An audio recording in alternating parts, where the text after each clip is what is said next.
किसी ने कहा है कि प्रेम आपकी न जाति देखता है न धर्म देखता है, वो केवल आपके अच्छे कर्म देखता है।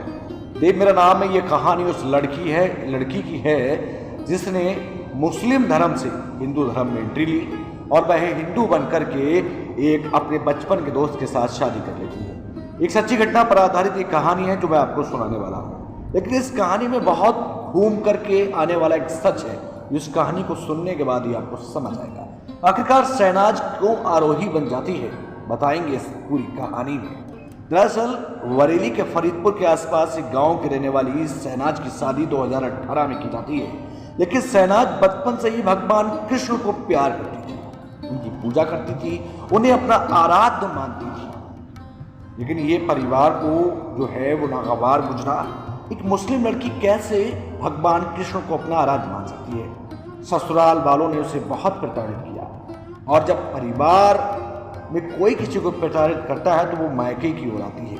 मायके वालों ने भी उसे ताड़ दिया। इसी बीच वो उसकी मुलाकात हिंदू धर्म के पवन से होती है। पवन जो कि उसके बचपन का दोस्त भी था।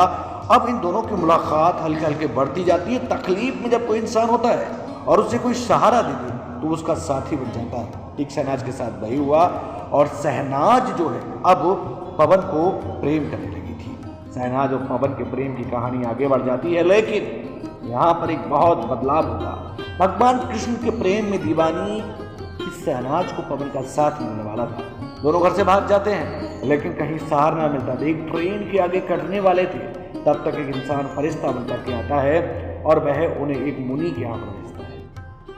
मुनि के यहाँ पर जाने के बाद उनकी शादी हिंदू रीति रिवाज से की जाती है। अब वह भगवान कृष्ण की पूजा कर सकती थी, अपने प्रेमी के साथ रह सकती थी, अपने आराध्य को पूज सकती थी। उसे प्रेम और भगवान की भक्ति के दोनों अवसर मिल गए थे, लेकिन प्रशासन से उसने मदद की गुहार भी लगाई थी, सुरक्षा की।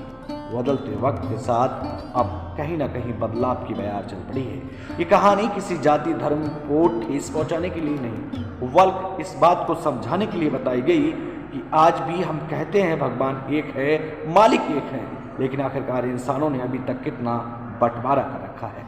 ये कहानी आपको कैसी लगी?